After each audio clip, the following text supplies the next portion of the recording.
जैसा कि आप सब जानते ही हैं कि रक्षाबंधन आने वाला है। ये सुनकर तो सभी बहनों के चेहरों पर खुशी की झलक अलग ही देखने को मिलती है। और हो भी क्यों ना, ये भाई बहन का रिश्ता ही कुछ ऐसा है। इस रिश्ते को शब्दों में बयान नहीं कर सकते।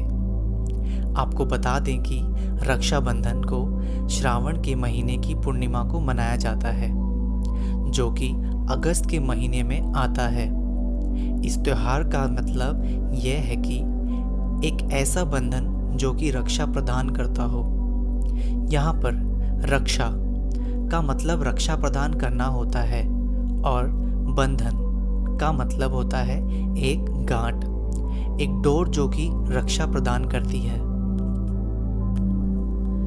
तो चलिए अब बात करते हैं कि रक्षाबंधन क्यों मनाते हैं। आपको बता दें कि असल में यह त्यौहार भाई बहनों के लिए होता है। इस त्यौहार के जरिए ये अपने कर्तव्य को जाहिर करते हैं। यह त्यौहार केवल सगे भाई बहन के लिए नहीं, बल्कि किसी के साथ भी मना सकते हैं। इस दिन बहन अपने भाई को राखी बांधकर भगवान से यह मांगती है कि उसका भाई स्वस्थ रहे। फिर भाई भी अपनी बहन को बदले में कोई तोहफा देता है और ये प्रतिज्ञा करता है कि वो अपने बहन की रक्षा हमेशा करेगा। तो शायद आपको समझ में आ ही गया होगा कि हम सब रक्षाबंधन क्यों मनाते हैं। अनसुनी कहानी। आपको बता दें कि सभी त्योहारों की तरह राखी का भी इतिहास रहा है। ऐसी कहानियां जो कि दंत कथाओं में काफ़ी लोकप्रिय हैं। तो चलिए ऐसी ही कुछ रक्षाबंधन की कहानी के बारे में जानते हैं।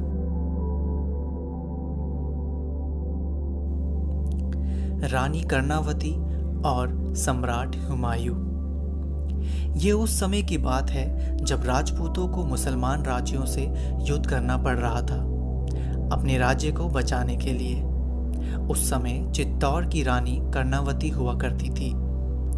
वो एक विधवा रानी थी और ऐसे में गुजरात के सुल्तान बहादुर शाह ने उन पर हमला कर दिया।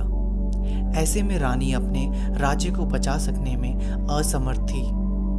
इस पर उन्होंने एक राखी सम्राट हुमायूं को भेजी उनकी रक्षा के लिए, और हुमायूं ने अपनी बहन की रक्षा हेतु अपनी एक सेना की टुकड़ी को चित्तौड़ भेज दिया, जिसके बाद बहादुर शाह की सेना को पीछे हटना पड़ा। माता लक्ष्मी और राजा बलि की कहानी। असुर सम्राट बलि एक बहुत ही बड़ा विष्णु भक्त था।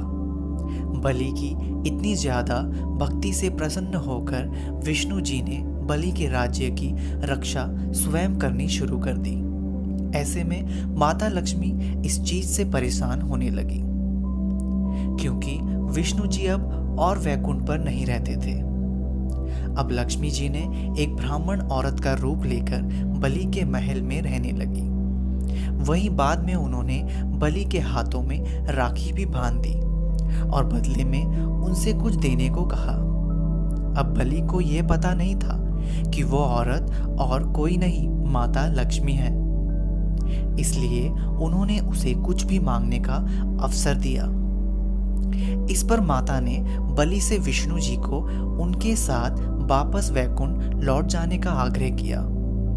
इस पर चूंकि बलि से पहले ही देने का वादा कर दिया था, इसलिए उन्हें भगवान विष्णु को वापस लौटाना पड़ा।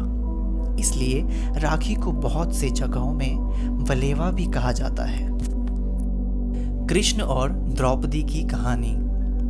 लोगों की रक्षा करने के लिए भगवान कृष्ण को दुष्ट राजा शिशुपाल को मारना पड़ा। इस युद्ध के दौरान कृष्ण जी की अंगुली में गहरी चोट आई थी, जिसे देखकर द्रौपदी ने अपने वस्त्र का उपयोग कर उनके खून को बहने से रोक दिया था।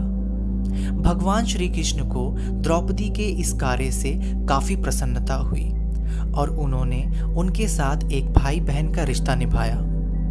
वहीं उन्होंने उनसे यह भी वादा किया कि समय आने पर वह उनकी जरूर मदद करेंगे। बहुत वर्षों बाद जब द्रौपदी को कुरुसभा में जुए के खेल में हारना पड़ा, तब कौरवों के राजा दुशासन द्रौपदी का चीरहरण करने लगा। इस पर कृष्ण ने द्रौपदी की रक्षा करी थी और उनकी लाज बचाई थी। रक्षाबंधन का महत्व। आपको बता दें कि रक्षाबंधन को नारियली पूर्णिमा भी कहा जाता है। यह भारत के सामुद्रिक तट इलाकों में मनाया जाता है। इस दिन वर्षा के देवता इंद्र और समुद्र के देवता वरुण की पूजा की जाती है। वहीं देवताओं को नारियल अर्पण किए जाते हैं और खुशहाली की कामना की जाती है। कुछ लोगों का कहना है इस दिन प्रभु श्री राम ने माता सीता को छुड़ाने के लिए अपनी यात्रा प्रारंभ की थी। उन्होंने समुद्र को पत्थरों से निर्मित पुल के माध्यम से पार किया था, जिसे कि वानर सेना ने बनाया था। रक्षाबंधन में राखी या रक्षा सूत्र का सबसे अधिक महत्व है। रक्षाबंधन के दिन भाई अपने बहन को राखी के बदले कुछ उपहार देते हैं। इस त्योहार के दिन सभी परिवार इकट्ठे हो जाते हैं और राखी, उपहार और मिठाई देकर अपना प्यार साझा करते हैं। ऐसे ही सभी भाई बहन सदा पास रहें और दोनों का प्यार अटूट रहे। अभी के लिए फ़िलहाल इतना ही। उम्मीद है आपको यह वीडियो पसंद आई होगी।